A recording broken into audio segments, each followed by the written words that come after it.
Folks, thanks for keeping it right here on Politics, Prophecy, and a Supernatural Report. I have one of the leading prophecy experts on the planet, living and breathing, of course, none other than my good friend Bill Salus. We played golf one time together on a course that I knew he had never played before. I think he beat me by like 6 or 7 strokes or something. It was incredibly embarrassing. We will have a rematch at some point. But we're going to talk about some things that are happening in the Middle East. One in particular, which I mentioned earlier this week about politics on PP&S report. And of course, that gets into Erdogan, the head buffoon of Turkey, the grand poobah of the Turkish government. And we won't get into what he's done and it's whatever. But the bottom line is he said something over the weekend, which we led onto on Monday. Basically, he said, Jerusalem is ours. Jerusalem belongs to Turkey. It's ours. And what he's doing there is he's going back to the Ottoman Empire, where the Ottoman Empire under Turkey held all that area. Of course, after World War I, they lost it all because they sided with the Germans. And if you're not sure of that, Google that so you understand how the modern nations of the Middle East were formed. Bill, when you hear something, when you hear this saber rattling, because that's really what it is, from the president of Turkey, President Erdogan, what are your thoughts?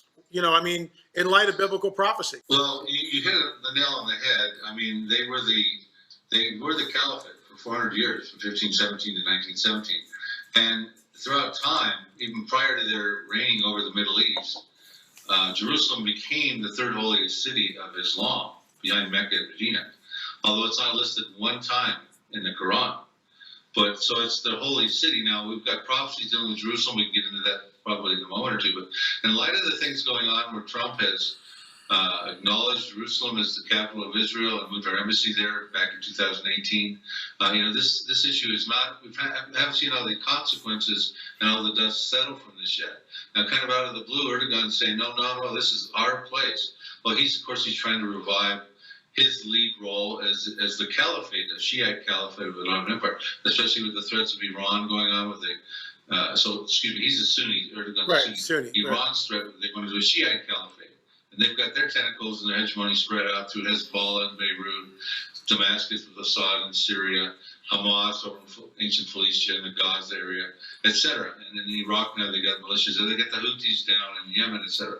So there's this rivalry going on at this point, which is interesting because in prophecy, at some point in time, the strange bedfellows of Sunni Turkey and Shiite Iran are going to come together in the Ezekiel 38 prophecy when Russia and the Magog invasion happens.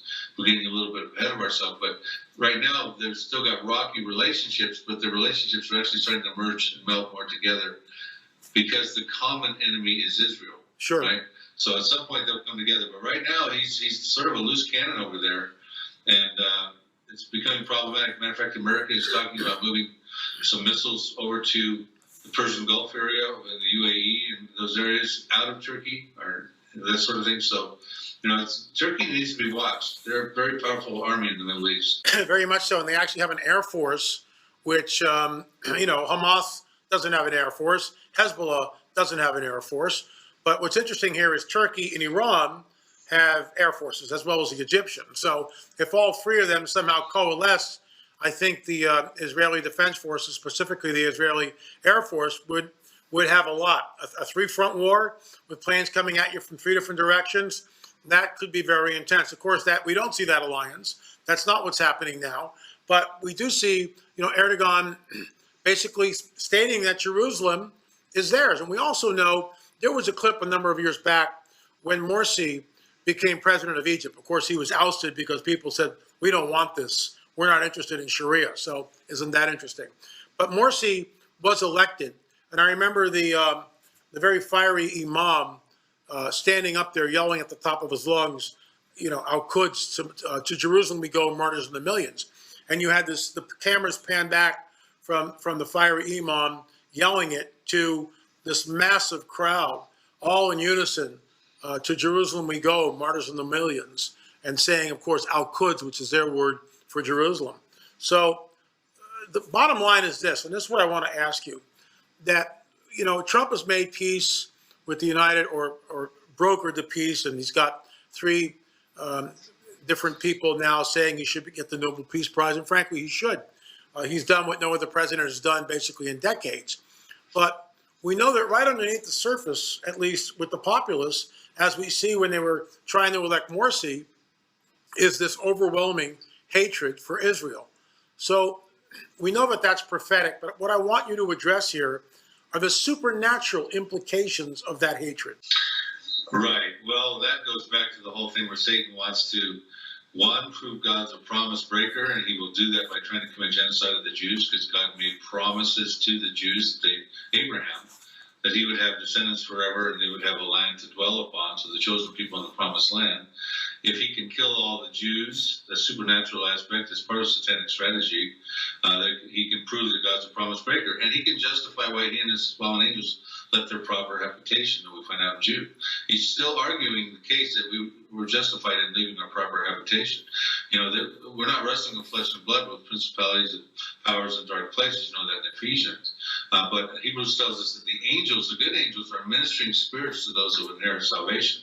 So not to get off track too much, but the other strategy that's supernatural on this thing is that if Satan can persecute the Jews and kill the Jews, then he will ultimately have a final genocidal attempt in the tribulation period with the Antichrist, where it says in Zechariah 13:8, 2/3 of the Jews will be cut off in the land.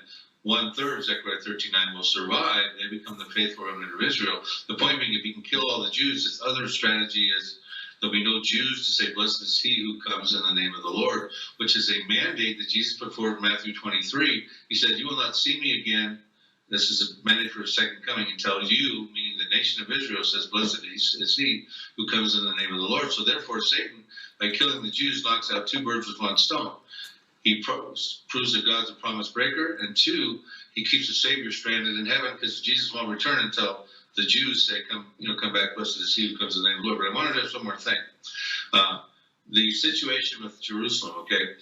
Those alliances with the three different armies, Egypt, Turkey, and Iran, we don't really see those in prophecy. We do see Turkey and Iran in Ezekiel 38, but we don't see Egypt aligned in any prophecies with Turkey or Iran. But what we do see when it comes to Jerusalem in Zechariah chapter 12, it will become a cup of trembling to the surrounding nations, we're told. And it tells us that when they lay siege on Judah and Jerusalem. Now, of course, they've been laying siege on Judah and Jerusalem over the last 70-some years in modernity with Israel. But it's going to come to a final climactic attack. And we're told later in those verses of Zechariah 12, 4-6, that there will be a war coming, and it'll be like a battlefield, will be like a firebrand in the woodpile. And Israel, the Israeli defense forces, will be like fire, and the surrounding neighbors will be like sheaves, it says. So the fiery torch versus sheaf. So what's going to happen is there will be a battle for Jerusalem, but it won't involve Turkey, because the surrounding nations do not include Turkey. It's going to involve what I believe those Psalm 83 countries surrounding Israel at this point in time. So we got to watch for that. Jerusalem's a critical thing. It will be a battleground, and the Israeli defense forces will fight it, and sort of thing. But right now, Satan is, from my perspective, with what's going on in a world perspective, especially in Israel, he's hiding in plain sight. And this whole thing with the UAE and Bahrain, let me just give you a couple of stats real quickly. Because first of all, this is not going to lead to a comprehensive Middle East peace with what's going on in these places. For instance, there's about 9.6 million population living in the UAE, and only about 1.4 million of them are actually Arabs. So the native population is very small over there. And then in Bahrain, you got about 1.5 million people, and about 600,000 of them are foreigners. So approximately 2.5 million Arabs out of the 411 million Arabs in the Middle East in these two places. They don't share common borders with Israel. They're never a threat to Israel, and they never have been, and they never will be. We don't really see them in Bible prophecy. So because you're the guy with the cosmic chess match, what I think about this in a nutshell is, look, what's happened is Israel is going to annex territory. This is part of Trump's deal of the century. They were talking about doing it in July of 2020. Of course, that got postponed. And now what the UAE and Bahrain is saying, look, we're proud because we stopped Israel from annexing territory. We're heroes in this situation, right? So from my perspective, Satan was able to use, from a supernatural perspective, two pawns. We're Israel's enemies, Bahrain and the UAE, move them a couple spaces and put Israel in check. Now, Israel will not annex territory because of this Trump peace deal and the relationships they got going. And they're concerned about Iran anyways, the elephant in the room with Iran. So I think Satan has done a masterful move here. He put Israel in check. Now they're going to have to fight for that land. It was going to be given to them on the Trump peace plan, but now they have to fight for it unless something happens and they annex it down the road. But the election's coming up right now. Who even knows who's going to be in charge? Exactly, exactly. You know, Bill, I know you have a new book coming out, and I want to talk about that.